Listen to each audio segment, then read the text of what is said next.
ప్రాముఖ్యమైన సమయంలోకి మనం వచ్చాము. చీరాల నుంచి వచ్చినటువంటి కిషోర్ గారు వాక్యం అందించక మునుపు మరి ములబాగం నుంచి వచ్చినటువంటి ప్రకాష్ గారు వచ్చి ప్రార్థన చేస్తారు.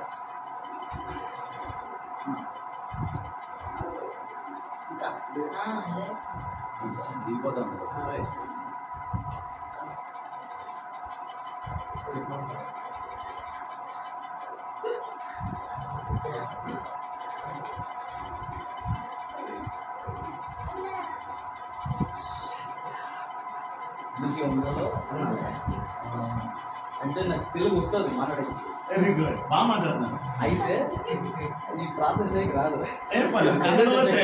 కన్నడ చేస్తాను, మీకు అర్థం కానీ లాస్ట్ బాగా చెప్తాను. ಟ್ರೈ ಮಾಡ್ಬೋದಾ? ಮಾತಾಡ್ಬೋದು, ಟ್ರಾನ್ಸ್ಲೇಷನ್ ಮಾಡ್ಬೋದಾ? ಇನ್ನೊಂದ್ಸಲ ನೋಡೋಣ.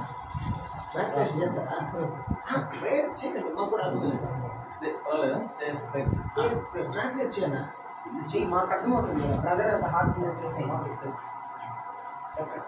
మహోన్నతుడు సర్వశక్తిమంతుడైనటువంటి దేవా, నీకు వందలు సోదరులు, నీకు స్తోత్రములు వందనాలు చెల్లిస్తున్నా. ఈ సమయం వరకు మమ్మల్ని నడిపించుకోవాల్సిన దానికి స్తోత్రము దేవా. అట్లే ఈ యొక్క సందర్భంలో మేము దేవా కూర్చొని ఇట్లా వాక్యము దేవా వినేదానికోసం మీరు సహాయం చేసినందుకు స్తోత్రం చేస్తాను. అట్లే దేవా, మేము ఇప్పుడు రెండో మెసేజ్ చెప్పే మీరు కనికరించండి. వాళ్ళు చెప్పే వాక్యాలు దేవా మేమంతా ఇని దేవా బలపరుచుకునే రీతిగా మమ్మల్ని సహాయం చేయండి. అట్లే దేవా, మేము ఆర్థికంగా ఎదిగేదానికోసం మీరు మా పట్ల మీరు కృప చూపించి దేవా మీరు సహాయం చేయమని మేము అనుకుంటున్నాము. దేవా మీరు సహాయం చేయండి దేవా. ఆత్మికంగా పరిశుధాత్మ ముఖాంతంగా మీరే వాళ్ళతో ఉండి మాట్లాడి మాకు తెలిపేదని దేవా మేము అనుకుంటున్నాము. మీరే మా పట్ల సహాయం ఉంటే మేము యేసుక్రీస్తు పేట అందిస్తాము దేవా. వేడుకుంటున్నాము తండ్రి. మీరే తెలుగే చేశారు, చాలా చాలా బాగా చేశారు. Thank you. Nice. Good name Naveen.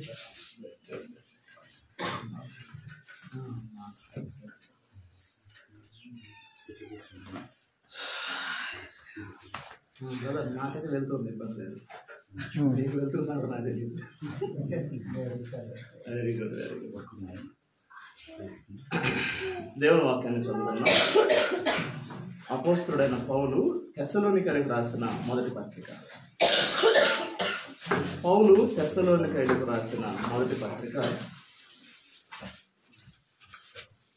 తెస్సలోనికైలకు రాసిన మొదటి పత్రిక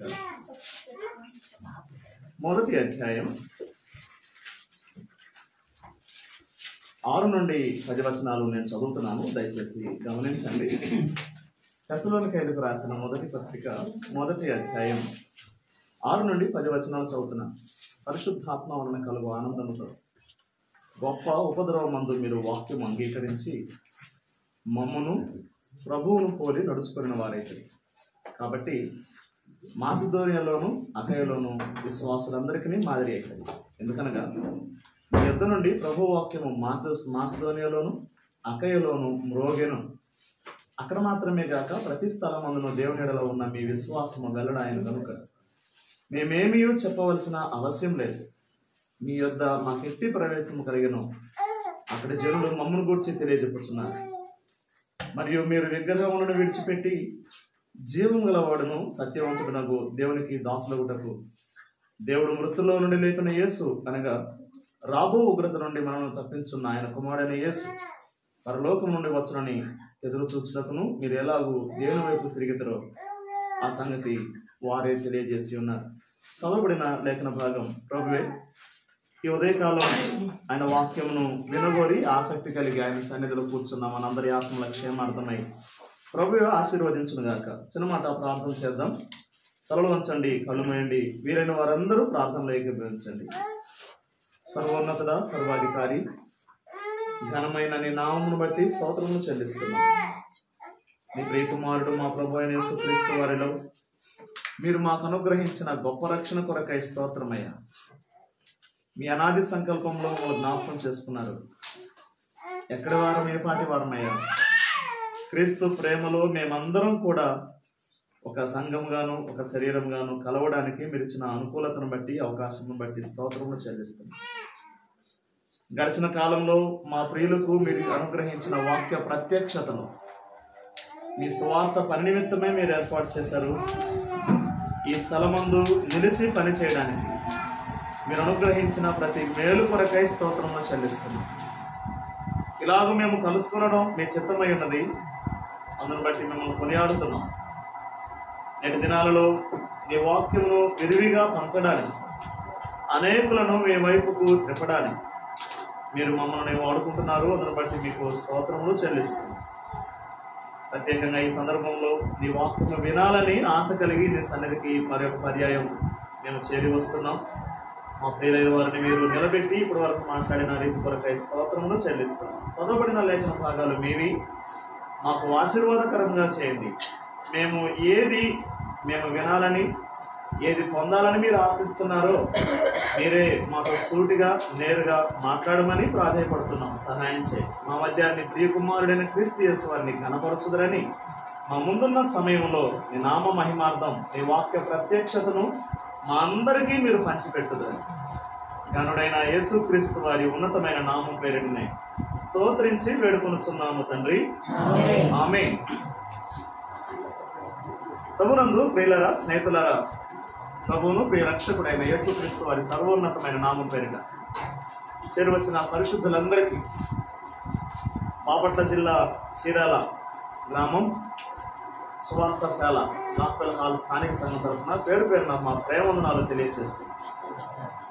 బ్రదరు మమ్మల్ని పరిచయం చేసిన రీతిగా మేము రక్త సంబంధికులం కాకపోయినా మేము ఆత్మ సంబంధులం అని చెప్పుకోవడం మాకు చాలా సంతోషం. దేవుడు తన పరినిమిత్తం వీళ్ళను వాక్య రీతిగా పిలిచి ఈ స్థలంలో ఆయన పరిచర్యకు ఆయన నిలబెట్టాడు. అందుని బట్టి మనం ప్రభువుని ఎంతైనా స్తుతించబద్దులం. పరిచర్య మీకు ఆల్రెడీ తెలిసిందే. మేము ఇక్కడ కొత్త వారం, జస్ట్ గెస్ట్ అంతే. ఇక్కడ పరిస్థితులన్నీ మీకే తెలుసు. పరిచర్య ఎలా ఉన్నది మీకు ఆల్రెడీ చెప్పాల్సిన పరిస్థితి లేదు.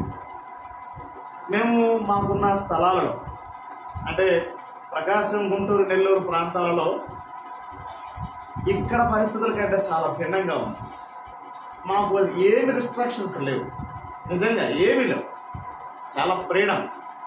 ఎంత ఫ్రీడమ్ అంటే ఎవడిష్టం వచ్చిన సమయంలో వాడు ప్రార్థన పెట్టుకోవచ్చు, వాక్యం చెప్పుకోవచ్చు, రోడ్డు మీద వెళ్తా బాగా ఊదుకోవచ్చు, సౌండ్ సిస్టమ్ పెట్టుకోవచ్చు. ఇష్టం. ఎంత ఫ్రీడమ్ అంటే అంత ఫ్రీడమ్. మేము తీరా ఇక్కడికి వచ్చి చూస్తే కానీ మాకు అర్థం కాదు, ఇక్కడ పరిస్థితి ఇంత కఠినంగా ఉంటుందా. ఎంతైనా దేవుడు నమ్మదగిన వాడు. తన దాసుని ఏర్పరిచి ఈ పరిచర్యలో ఆయనకిచ్చిన ఈ మంచి పని ఆయన ఇష్టపడి చేస్తున్నాడు కుటుంబంగా. అందుని బట్టి మనం తన ప్రభువును స్తుతించబడాలి. మా ముందున్న సమయంలో ప్రయాణం ఉంది, మా కొరకు ప్రార్థన చేయండి. స్థానిక సంఘం అక్కడ పరిచర్యలో బాగున్నాం. అందుని బట్టి మేము ప్రభువుని ఎంతగానో స్తుతిస్తున్నాం. మా కుటుంబాల పరంగా మీరెవరు ముఖస్థితిగా మాకు ఎవరు తెలియకపోయినా మీ పేర్లెత్తి మేము మాత్రం ప్రార్థన చేస్తున్నాం. పరిచర్య కొరకై ప్రార్థన చేస్తున్నాం. మా కొరకు కూడా మీరు ప్రార్థన చేయాలని ప్రభు పక్షాన్ని మీకు తెలియజేస్తున్నాం.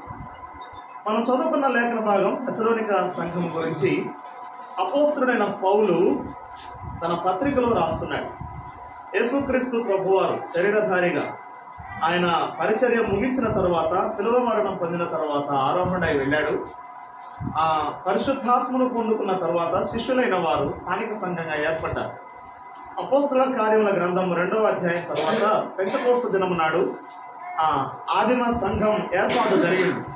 ఇంచుమించు 3,000 మంది స్థానిక సంఘ ఏర్పాటు జరిగింది. ఆ తర్వాత 5,000 మంది కూర్చబడ్డారు. మరొక సమయంలో 7,000 మంది కూర్చబడ్డారు. సంఘము విస్తరిస్తూ ఉంది. అలాగూ విస్తరిస్తున్న సమయంలో పౌలు కూడా సౌలుగా ఉన్న క్రమంలో పరిశుద్ధులైన వారిని పట్టుకొని యెరూషలేమునకు మరి వచ్చి వారిని దండిస్తూ మరీ కష్టపెడుతూ, మరి కొందరైతే బాగా బాధ పెడుతూనే ఉన్నాడు. ఆయన పత్రిక తీసుకొని దమస్కు మార్గమున మరి కొంతమందిని బాధించాలని వెళ్తూ ఉండగా ప్రభు పట్టుకున్నాడు. దమస్కు దగ్గర పౌలుగా మారాడు. ఆయన పట్టబడిన తరువాత దేవుని పరిచర్య నిమిత్తం పలు స్థలాలలో ఆయన వాక్యమును విరివిగా పంచుతూ వచ్చాడు. అపోస్తల కార్యం 17వ అధ్యాయంలో ఒక చిన్న వివరము ఇలా ఉంది. అపోస్తల కార్యముల గ్రంథం 17వ అధ్యాయంలో ప్రారంభ వచనాలు ఇలా ఉంది. వారు అంఫిపోలి అపోల్లోనియా పట్టణముల మీదుగా వెళ్ళి తెస్సలోనికకు వచ్చారు అని ఉంది. ఆయన సువార్త పరిచర్య చేస్తూ అక్కడికి వచ్చాడు. ఆ తెస్సలోనిక పట్టణానికి లేక ప్రాంతానికి వచ్చాడు. ఆడ 3 విశ్రాంతి దినాలు వారితో వాక్యమును బోధించాడు అని 3వ వచనం చివరిలో ఉంది. 3 విశ్రాంతి దినములు తర్కించాడు అని ఉంది. 3 వారాల పాటు చేసిన సేవ తెస్సలోనిక సంఘం ఏర్పాటుకు కారణమైంది. తెస్సలోనిక సంఘం ఏర్పడింది. 3 వారాల పరిచర్య తరువాత పౌలుని శీలని వారు ఇబ్బంది పెట్టారు, ఈడ్చుకొని వెళ్ళారు, పట్టణమునకు వెలుపలకు తీసుకెళ్లి వారిని వదిలిపెట్టారు. పరిచర్య మాత్రం ఉంది. ఆయన తర్వాత వేరు స్థలాలకు వెళుతూ వచ్చాడు. అటైతే ఆయన పరిచర్యలో ఉండగా ముందు జరిగిన ఆ దేవుని పరిచర్య, ఆ స్థానిక సంఘాలు ఎలా ఉన్నాయి అని వాటి గురించి, వాటి క్షేమాన్ని గురించి ప్రస్తావిస్తూ రాస్తున్న లేఖ తెస్సలోనిక సంఘానికి రాస్తున్న లేఖ. దానిలో ఆ పట్టణాన్ని గురించి ఆయన మాట్లాడుతున్నాడు. ఈ మధ్యాహ్నం మన దృష్టికి రావాల్సిన ఒక్క మాట 6వ వచనంలో నేను మళ్ళా ఇలా చదువుతున్నాను. పరిశుద్ధాత్మ వలన కలుగు ఆనందముతో గొప్ప ఉపద్రవం మందు మీరు వాక్యమును అంగీకరించారు, మమ్మును ప్రభువును పోలి నడుచుకున్న వారు అయ్యారు అని అన్నాడు. పౌలు తెస్సలోనికకు రాస్తూ అక్కడ పరిచర్య చేస్తున్న వారు ఎవరు అని అంటే పై వచనాల్లో తిమోతి ఉన్నాడు, సిల్వాను ఉన్నాడు. 3 వారాల పరిచర్య తర్వాత స్థానిక సంఘం ఏర్పడిన తర్వాత ఆ స్థానిక సంఘం బలపడటానికి తిమోతిని పౌలు అక్కడ ఏర్పరిచాడు. ఆ సిల్వాను కూడా అక్కడ పని చేస్తున్నాడు. వారికి లేఖలో ఆయన అంటున్నాడు, మీరు మమ్మను పోలి నడుచుకున్నారు, మీరు ప్రభువుని పోలి నడుచుకున్నారు అనే మాట మాట్లాడుతున్నాడు. తెస్సలోనిక సంఘ విశ్వాసులు ప్రభువుని పోలి ఎలా నడుచుకున్నారు?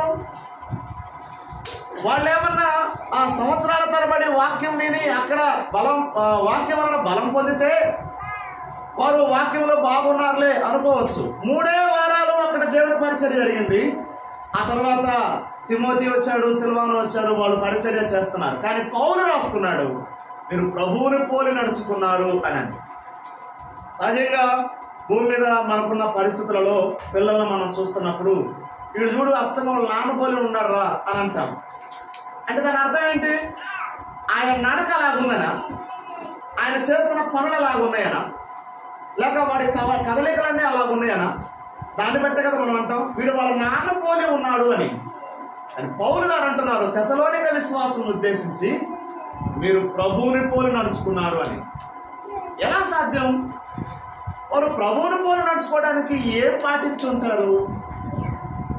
పోనీ వాళ్ళు ఏమైనా పూర్తిగా వాక్యము తెలిసిన వాళ్ళ? దాని గురించి 3 సంగతులు మీకు తెలిసిన విషయాలే జ్ఞాపకం చేయాలని నేను ఇష్టపడుతున్నాను. ఈ పుస్తకం మనం చదువుతున్నప్పుడు తెస్సలోనిక సంఘాలకు సంబంధించి మనం చదువుతూ ఉంటే ఇక్కడ 17వ అధ్యాయం అపోస్తల కార్యముల గ్రంథంలో మనం చదివాం కదా. 17వ అధ్యాయం 11వ వచనాన్ని ఇలా చదువుతున్నాను. 17వ అధ్యాయం 11వ వచనం, మీరు తెస్సలోనికలో ఉన్న వారి కంటే గరుడైరి, ఎందుకంటే ఆసక్తితో వాక్యమును అంగీకరించారు అనే మాట చదువుతాం. ఎలాగో వారు ప్రభువుని పోలి నడుచుకున్నారు అని అంటే ఆ తెస్సలోనిక విశ్వాసులు వాక్యమును అంగీకరించారు కాబట్టి, వాక్యము ఉన్నదాన్ని ఉన్నట్టుగా, వినదాన్ని వినినట్టుగా దాన్ని పాటించారు కాబట్టి పౌలు ధైర్యంగా చెప్తున్నాడు, మీరు ప్రభువుని పోలి నడుచుకున్నారు అని. ఆసక్తితో వాక్యమును అంగీకరించారు అని. ఈనాడు మనకి చాలా వెసులుబాట్లు వచ్చేసినాయి. వాక్యము విరివిగా వినపడుతుంది. అసలు ఎవరో చెప్పకపోయినా ఆ ఫోన్లో ఆన్ చేస్తే విపరీతమైన ఛానల్స్, విపరీతమైన ప్రసంగాలు మనకు వినపడుతున్నాయి. అటైతే వాళ్ళు వాక్యమును అంగీకరించారు. ఎలాగో అంగీకరించారంటే ఆసక్తితో వాక్యమును అంగీకరించారు. కొరింథీయులకు రాసిన మొదటి పత్రికలో ఒక మాటను ఇలా చదువుదాం చూడండి. కొరింథీయులకు రాసిన మొదటి పత్రిక 15వ అధ్యాయం. కొరింథీయులకు రాసిన మొదటి పత్రిక 15వ అధ్యాయం 2వ వచనాన్ని చదువుతున్నాను. మీరు దానిని అంగీకరించితిరి. 5వ వచనంలో, మరియు సహోదరులారా, నేను మీకు ప్రకటించిన సువార్తను మీకు తెలియపరుచున్నాను.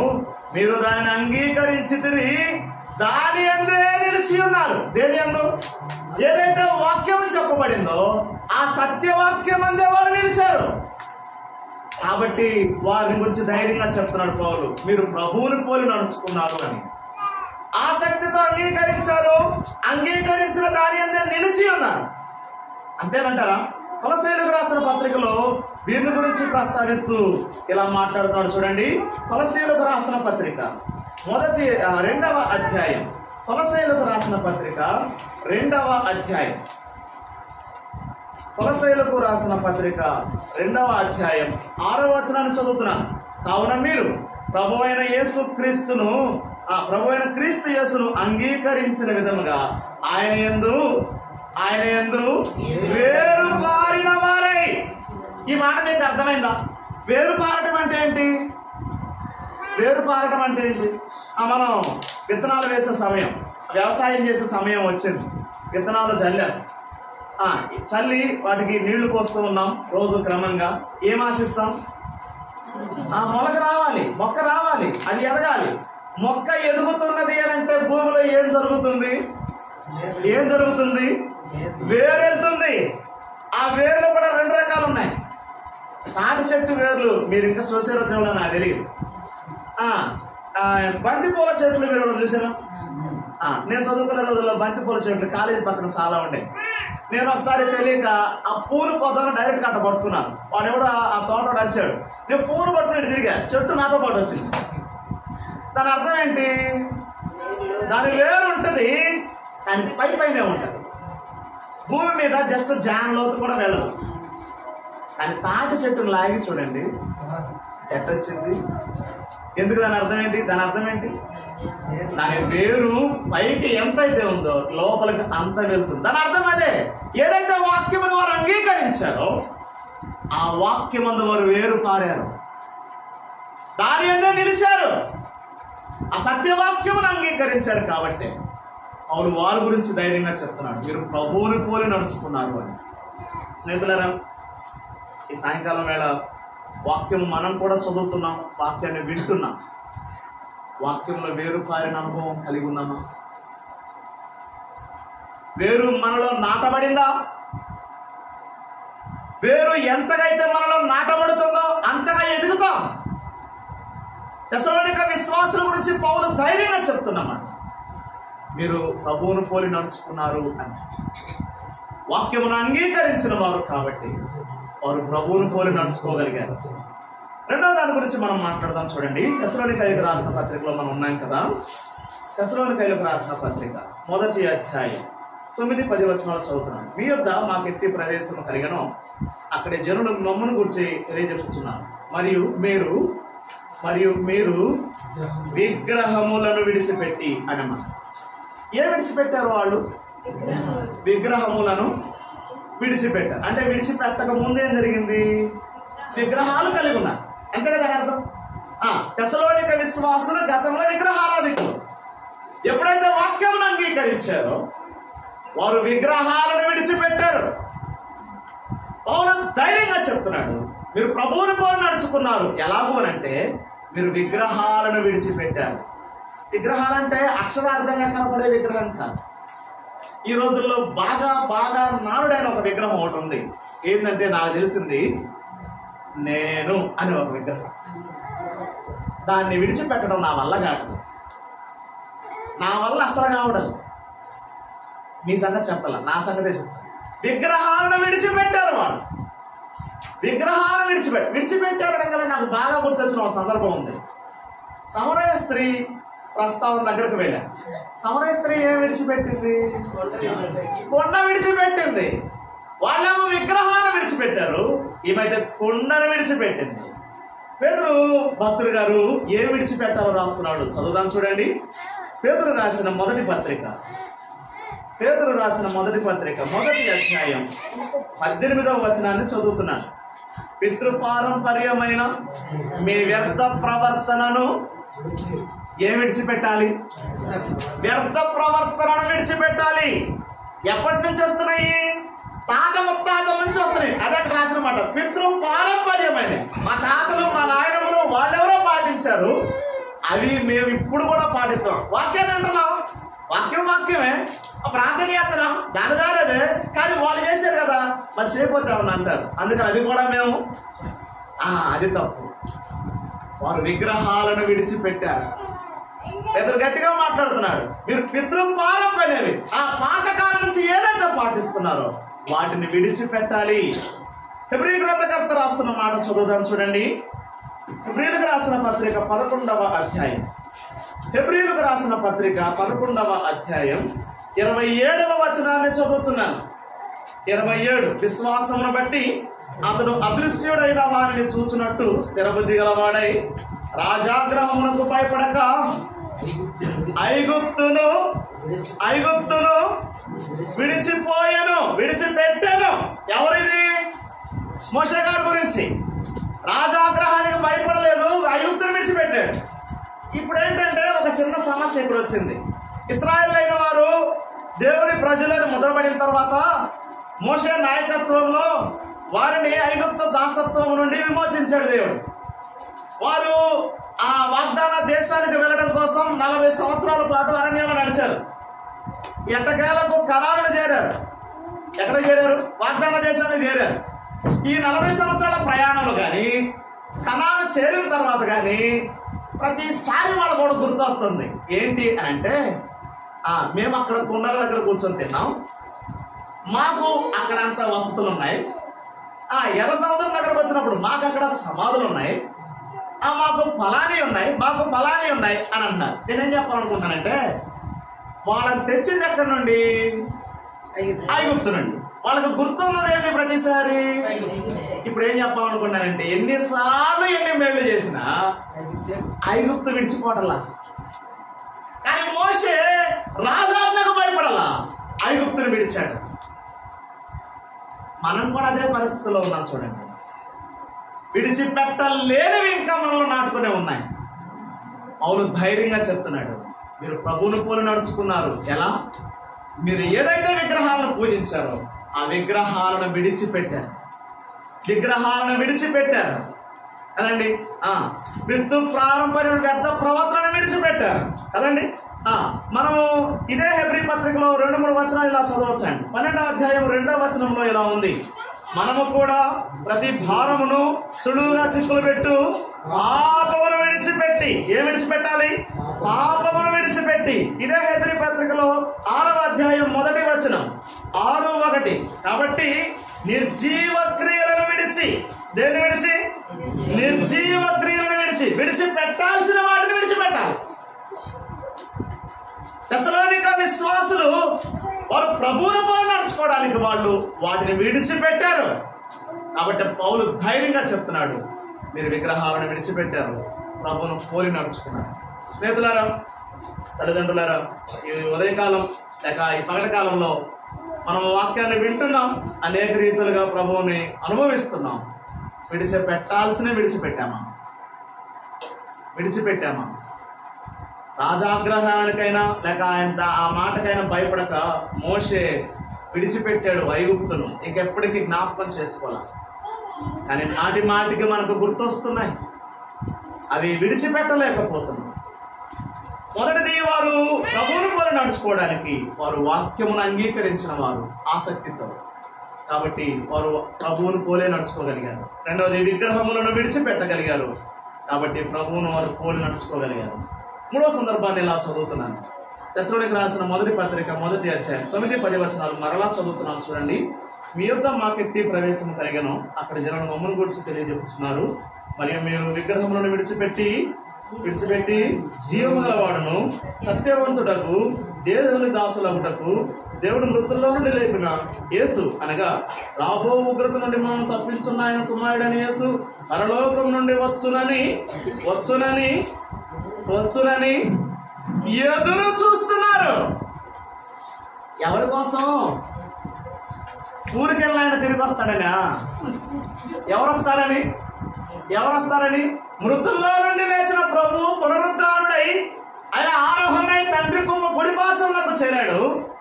ఈ సత్యవాక్యమును వారికి 3 వారాల పాటు అందించాడు పౌలు గారు. అయితే వాళ్ళు ఆ ప్రభు మరలా వస్తాడనే ఆసక్తితో ఎదురు చూస్తున్నారట. ప్రభు రాకడ కొరకై ఎదురు చూస్తున్నారు. కాబట్టి వారు ప్రభువుని పోలి నడుచుకుంటున్నారు. ఎదురు చూసేవారు. మార్కు సువార్తలో ఒక వ్యక్తి మనకు ఎదురు చూస్తున్నాడు, కనపడుతున్నాడు. చూడండి, మార్కు సువార్త 15వ అధ్యాయం. మార్కు సువార్త 15వ అధ్యాయం. మార్కు సువార్త 15వ అధ్యాయం 43వ వచనం.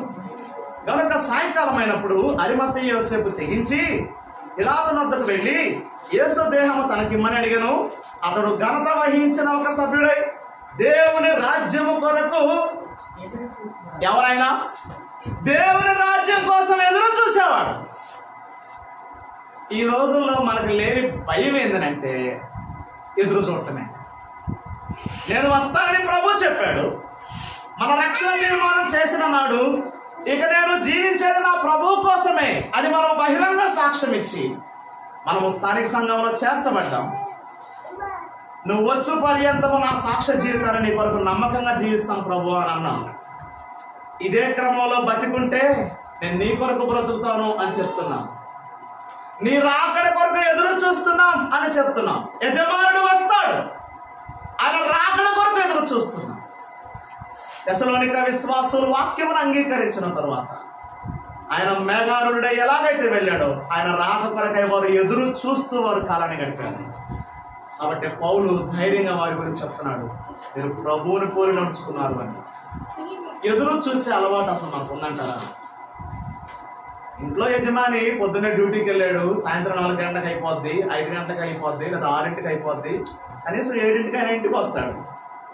7ంటికి రాలా, 8ంటికి రాలా, 9ంటికి రాలా. ఆ సోదరి ఏం చేస్తుంది? ఆ గుమ్మం తట్టు చూస్తూ ఉంటుంది. టైం అయింది, రావాల్సిన వాడు రాలేదు, ఎందుకు రాలేదు, ఏమైందో ఏమన్నా ఇబ్బంది అయిందో, ఈ రకరకాల పరిస్థితులు ఎదురు చూడటం విశ్వాసిగా మన లక్షణం. ఆయన ఆశించింది అదే, మీరు నా రాజ్యం నిమిత్తం ఎదురు చూడమని. ఎలాగో వెళ్ళాడో అలాగే వస్తాడు కదండి. ఎదురు చూస్తున్నాము. ఎలాగ ఎదురు చూడమంటున్నాడు? పౌలు గారు కొరింథీయులకు రాస్తూ ఈ మాట చెప్తున్నాడు. చూడండి, కొరింథీయులకు రాసిన మొదటి పత్రిక 1వ అధ్యాయం 7వ వచనాన్ని చదువుతున్నాను. కనుక ఏ కృపావరమునందును లోపము లేక మీరు మన ప్రభువైన యేసుక్రీస్తు ప్రత్యక్షత కొరకు ఎలా ఎదురు చూడమన్నాడు? లోపము లేకుండా. ఎలాగ ఎదురు చూడాలి? అన్ని లోపలు పెట్టుకొని కాదు, అన్ని లోపాలు పెట్టుకొని కాదు, లోపము లేకుండా ఆ ప్రభు ప్రత్యక్షత కొరకు ఎదురు చూడమన్నాడు. తెసలోనిక విశ్వాసులు అలాగెదురు చూశారు. పౌలు తీతుకు రాసిన కూడా అదే మాటను ఉదాహరిస్తున్నాడండి. తీతుకు రాసిన పత్రిక 2వ అధ్యాయం, తీతుకు రాసిన పత్రిక 2వ అధ్యాయం 13వ వచనాన్ని ఇలా చదువుతున్నాను. 2:13 అనగా మహాదేవుడును మన రక్షకుడైన యేసుక్రీస్తు మహిమ యొక్క ప్రత్యక్షత కొరకు ఎదురు చూచుచు. దేని కొరకు? మహిమ యొక్క ప్రత్యక్షత. ఆ మహాదేవుడు మరలా ప్రత్యక్షం కాబోతున్నాడు. దాని కొరకు మనం ఎదురు చూడవలసిన వారు. తెసలోనిక విశ్వాసులు వారు ఎదురు చూస్తున్నారు. కాబట్టి పౌలు ధైర్యంగా చెప్పాడు, మీరు ప్రభువుని పోలి నడుచుకున్నారు అని. స్నేహితులారా, ఈ పగటి వేళల్లో దేవుని వాక్యం మనం ఇలా వింటున్నాం ప్రశాంతంగా. ప్రభు రాకడ కొరకు ఎదురు చూస్తున్నాం. ఆసక్తితోనే ఆయన ప్రత్యక్షత కొరకు కనిపెడుతున్నాం. ఇంటి యజమానుడు ప్రొద్దుగుంకి వచ్చును, తెల్లవారు వచ్చును, అర్ధరాత్రి వచ్చును, ఎప్పుడు వస్తాడో తెలియదు. ఆయన వస్తాడు. ఆయన రాకడ కొరకు మనం ఎదురు చూడవలసిన. పౌలు తెసలోనిక సంఘస్థుల గురించి ఆయన ఇస్తున్న ఆ ప్రత్యేకమైన స్టేట్మెంట్, వారు ఆయన ప్రత్యక్షత కొరకు ఎదురు చూస్తున్నారు. చివరిగా మనం ఇలా చదువుతున్నాం. చూడండి, తెసలోనికయులకు రాసిన మొదటి పత్రిక 1వ అధ్యాయం 7-8 వచనాలు చదువుతున్నాను. కాబట్టి మాసిదోనియలోను అకయలోను విశ్వాసులందరికీ మాదిరి అయితిరి. ఎలాగో వారు ప్రభువుని పోలి నడుచుకున్నారు అని అంటే, మొదటిది వారు వాక్యమును సత్యవాక్యమును అంగీకరించడం ద్వారాగా ప్రభువుని పోలి నడుచుకున్నారు. రెండోది, వారు ఏదైతే అప్పటి వరకు సేవించారో ఆ విగ్రహాలను విడిచిపెట్టి ప్రభువుని పోలి నడుచుకున్నారు. మూడోది, ఆ దేవుడు మరలా రాబోతున్నాడు, ఆ ప్రత్యక్షతను వారు చూస్తున్నారు అని ఆయన వరకు ఎదురు చూస్తూ వారు ప్రభువుని పోలి నడుచుకున్నారు. నాలుగోది ఇలా మాట్లాడుతున్నాం, ఏంటది? విశ్వాసులందరికీ మాదిరిగా వారు జీవించారు. మాదిరి అని అంటే యాజ్ ఇట్ ఈస్గా వాళ్ళు ఎలా ఉన్నారో మనం కూడా. దేవుల్లో మాదిరి, దేవుల్లో మాదిరి అపోస్తలుల కార్యముల గ్రంథం 20వ అధ్యాయం. అపోస్తలుల కార్యముల గ్రంథం 20వ అధ్యాయం 35వ వచనాన్ని చదువుతున్నాం. 20:35. మీరును ఇలాగూ ప్రయాసపడి బలహీనలను సంరక్షింపవలననియు పుచ్చుకొనుటకింతే ఇచ్చుట ధన్యమని ప్రభువు అయిన యేసు సెలవిచ్చిన మాటలు జ్ఞాపకం చేసుకునవలననియు అన్ని విషయములలో మీకు మాదిరి ఇచ్చుటలో మాదిరి, ఇచ్చుటలో మాదిరి. ఫిలిప్పీలకు రాసిన పత్రిక 3:17 ఈ మాట ఉందండి. ఫిలిప్పీలకు రాసిన పత్రిక 3:17. సహోదరులారా, మీరు నన్ను పోలి నడుచుకునండి, మేము మీకు మాదిరి అయిన ప్రకారము నడుచుకునే వారిని గుడి పెట్టి చూడుడి. నడుచుటలో మాదిరి, ఇచ్చుటలో మాదిరి, నడుచుటలో మాదిరి. అదండి తిమోతికి రాసిన మొదటి పత్రికలో 1వ అధ్యాయం 16వ వచనం. తిమోతి మొదటి పత్రిక 1వ అధ్యాయం 16వ వచనం. ఆయనను నిత్య జీవము నిమిత్తము తనను విశ్వసింపబో వారికి నేను మాదిరిగా ఉండలాగున యేసుక్రీస్తు తన పూర్ణమైన దీర్ఘ శాంతమును ఆ ప్రధాన పాపిని నా ఎందుకు కనబడుతున్నట్లు నేను కనికరింపబడుతున్నాయి. విశ్వసింపబడు వారికి మాదిరి. ఎవరైతే రక్షింపబడాలో వారికి మన బ్రతుకే ఒక మాదిరి. తెస్సలోనిక విశ్వాసులు ఈ విషయాలలో మాదిరి చూపారండి. తీతుకు రాసిన పత్రికలో ఈ ఒక్క మాట చదువుతాను చూడండి. 2వ అధ్యాయం 7వ వచనాన్ని ఇలా చదువుతున్నాను. 2:7-8 వచనాలు. పరపక్షమందుండువాడు మనలను గురించి చెడు మాట ఏదో చెప్పనేరక సిగ్గుపడినట్లు అన్నింటి యందు నిన్ను నీవే సత్కార్యమైన విషయమై మాదిరిగా కనపరుచుకో. సత్కార్యాలు చేసే విషయంలో మాదిరి. తెస్సలోనిక విశ్వాసులు వీటిని పాటించారు. అందుకే పౌలు ధైర్యంగా చెప్తున్నారు, మీరు మమ్మను పోలి నడుచుకున్నారు, ప్రభువుని పోలి నడుచుకున్నారు. ఎంత మంచి స్టేట్మెంట్. మన గురించి దైవజనులైన వారైనా ఎవరైనా మన గురించి అలాగ చెప్పగలరు, మీరు ప్రభువుని పోలి నడుచుకున్నారని. ఈ మధ్యాహ్నం మనం పరీక్ష చేసుకోవాలి. వాక్యమును వింటున్నాం, వాక్యమును అనుభవిస్తున్నాం, దాన్ని అంగీకరించి దాని ప్రకారం నడుస్తున్నాం. వాక్యం వింటూ మాత్రమే కాదు, ఏదైతే విడిచిపెట్టాలో ఆ విడిచిపెట్టవలసిన వాటిని మనం విడిచిపెడుతున్నాం. విడిచిపెట్టదేవాల్సిన విడిచిపెట్టకుండా నువ్వు అది చెయ్యి ఇది చెయ్యని అక్కడ ఉన్న ఒక సామెత ప్రకారం నీ కంటిలో దూలాన్ని పెట్టుకొని ఎదుటి వాని కంటిలో నలుసును చూస్తున్నాను. అదే క్రమంలో ఆయన ప్రత్యక్షత ఉన్నది. ఒక దినాన ఆయన రాజ్యం కొరకు మనం ఎదురు చూస్తున్నాం. అన్ని విషయాల్లో ప్రభు మనకు మాదిరి చూపించాడు కదా. యోహాను సువార్త 13వ అధ్యాయం 15వ వచనంలో ప్రభు యొక్క మాదిరి కదండి. ప్రభువే మాదిరి, మనకు మంచి మాదిరి కలిగి ఉన్నామా? అటైతే మన గురించి, నీ గురించి, నా గురించి లోకస్తులైన వారు ఎలా చెప్తారో చూడండి. మీరు దేవుని పోలి నడుచుకున్నారు, మీరు ప్రభువుని పోలి నడుచుకున్నారు. ఆ గొప్ప మాట మన గురించి చెప్పాలంటే మనం ఎలా నడుచుకోవాలి?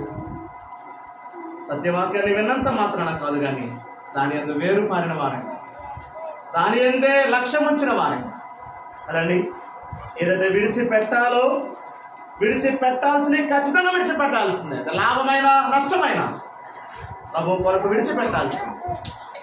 ఆయన వస్తాడు, ధవళ సింహాసనం ఎదుట మనం నిలవబడబోతున్నాం. ఆ తీర్పులోకి మనం వెళ్తున్నాం. దాని కొరకు మనం ఎదురు చూడకూడదు. భూమి మీద బ్రతికున్నంత కాలం, ఆయన ఇచ్చిన ఈ ఊపిరిలో ఉన్నంత కాలం అన్ని విషయాలను శరీర సంబంధంగాను ఆత్మ సంబంధంగా ఆయన చూపించిన మాదిరి మనం కొనసాగించవచ్చు.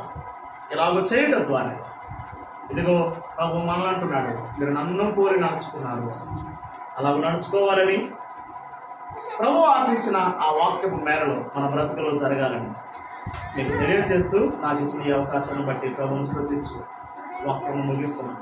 ప్రత్యేకంగా ఈ సందర్భంలో మమ్మల్ని కూడా ప్రేమించి ఆహ్వానించి మీ మధ్యలో పరిచర్య చేయడానికి అవకాశం ఇచ్చిన ప్రియులు అశోకన్నకు, బాధ్యులైన ప్రియులందరికీ, చేరవచ్చిన వారందరికీ ప్రేమ. Thank you.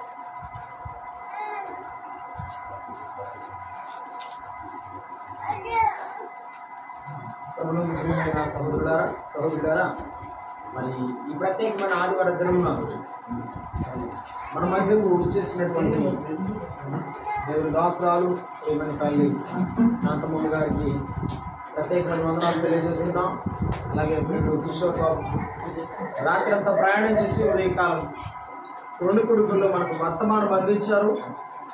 మరి అలాగే మధ్యాహ్నం వేళ కుడికి ముగించుకొని పొంగనూరు నుండి మరి ఎంత తొందరగా వచ్చారు అంటే అన్నగారు, దేవుడు ఆయనకి లాగా మాకు కూడా వయసులో ఆరోగ్యం ఇవ్వాలని మేము ప్రార్థన చేస్తున్నాం. ఇంకా మరెక్కువ ఆరోగ్యం ప్రభు ఆయనకి అనుగ్రహించాలని మేము ఎప్పుడు కోరుకున్నాం. మా ప్రార్థన అదే. వారు మాలాంటి చిన్నవారిని మా వెంట ఉండడం మాకు ఆశీర్వాదకరమని మేము ఎప్పుడు భావిస్తున్నాం. ప్రేమ ఉన్నారు అనగా నెహమ్యా గారు కూడా రావాల్సింది, వారు పరిచర్య భారం వల్ల వారు నిలిచిపోయారు. అలాగే చాలా అతి కొద్ది కాలంలో మాకు పరిచయమైన దేవుని దాసు నరేష్ కృష్ణ గారు, వారు మేము సంఘ సత్యము సిద్ధాంతం వాక్య సత్యాన్ని బట్టి మేము ముందుకు వెళ్ళగలం. ప్రాథమికమైన అంశాలు 4: రక్షణ తీర్మానం, బాప్తిసం, విశ్వాస జీవితం ప్రాముఖ్యమైనది. వారు అనుసరిస్తున్నారు. అందుని బట్టి ప్రభువును స్తుతించి మేము ప్రభువుని బట్టి సహోదరులుగా కలిసి ఉండడం ప్రభు కృప చిత్తమైనందుకు ప్రభు స్తోత్రములు. వారికి మా ప్రత్యేకమైన వందనాలు. ఎప్పుడు ఆహ్వానించిన నా డేట్ ఖాళీ లేదనుకుండా ఈరోజు ఉంటాను బ్రదర్ అంటాడు ఆయన. అందుకు వారి నిష్కల్మషమైన మనస్సును బట్టి ప్రభువును స్తుతిస్తూ వారి కొరకు మేము ఎప్పుడు ప్రార్థన చేస్తాం. మా ప్రార్థనలు ఎప్పుడు మీతో, మా సహోదరితో, పిల్లలతో ఉంటాయని ప్రభు పేరు తెలియజేస్తున్నాం. మా ప్రియుడు అలాగే ప్రకాష్ బ్రదర్ ఫస్ట్ టైం మేము కలిసాం. భాష తెలియకపోయినా మా మనస్సును గుర్తించి వారు ప్రభువులో మేము నిలుచుట, వారి కొరకు మేము ఆశ కలిగి ఎదురుచుంటాం. చాలా కాలం తర్వాత బెంగళూరు ఆన్లైన్ కూడికలో వాక్యం చెప్పినప్పుడు నన్ను చూశారు. అప్పుడే వారు కలవాలని తలంచి ఫోన్ నెంబర్ తీసుకొని ఫోన్ చేశారు. నాకు తీరలేదు, బ్రదర్కి తీరలేదు. ఈ సమయం దేవుడు ఇచ్చాడు. ఆయన సానుకూలమైన సమయం ఇచ్చి మేము దగ్గర కలుసుకోవడానికి. ఇక ముందు I promise you definitely I come on one particular day to meet all the brother in the assembly. వస్తాను నేను మనందరినీ చూస్తాను. మాకు అవసరము ఎలా అంటే మనం కలుసుకోవడమే సంతోషం. దానికి ఒక ప్రసంగ వేదిక ఏం అక్కర్లేదు. నాకు వరకు అన్నదమ్ములు, అక్క చెల్లెండ్రులు, సహోదరులు కలుసుకోవడమే గొప్ప ఆనందం. 2003 నుండి సత్యవన్న గారు నేను అలానే చూస్తున్నాను. ఇప్పుడు కూడా అదే సంతోషాన్ని చూస్తున్నప్పుడు దేవుని పిల్లలు, దేవుని దాసులు ఇలా ఉంటారు. చాలా సంతోషం. కాబట్టి అందరికీ ప్రేమవందనాలు. కొంగరపల్లి నుంచి వచ్చిన మరి వెంకటరమణ బ్రదర్, అలాగే పవిత్ర సిస్టర్ కొరకు ప్రార్థన చేస్తున్నాం. అలాగే చేరువచ్చిన మరి సహోదరుల పేర్లు నాకు తెలియదు. మంజునాథ్ గారు, అలాగే సహోదరులందరూ కూడా ప్రత్యేకమైన వందనాలు. ఒక చిన్న ప్రార్థన, మా సత్యమైన ప్రార్థన చేస్తే మనం గుడికి ముగించుకుందాం. ఆ తర్వాత మరి అమ్మ వాళ్ళ ప్రయాణం ఉంది. ప్రయాణం 4:30 కల్లా వారిని తీసుకొని వెళ్ళాలి. ప్రార్థన చేసిన వెంటనే నేను వారిని బస్ స్టాప్లో మరి బస్ ఎక్కించి మరి రిటర్న్ వస్తాను. ఒక కొద్ది నిమిషాలు, ఒక 5 నిమిషాలు అటు ఇటు అనుకోకుండా ఇక్కడే ఉన్నాండి. నేను మీతో మళ్ళీ వివరంగా మాట్లాడతాను.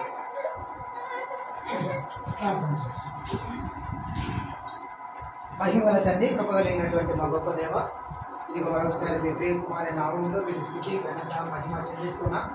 ఉదయకాల సమయంలో తండ్రి మేమందరం కూడా స్థలాలలో మిమ్మల్ని ఆరాధించడానికి సాయం చేశారు. మరలా మధ్యాహ్న సమయంలో పలు ప్రాంతాల నుంచి తండ్రి మరి మీ చిత్తంలో ఉంది కనుక ఆయన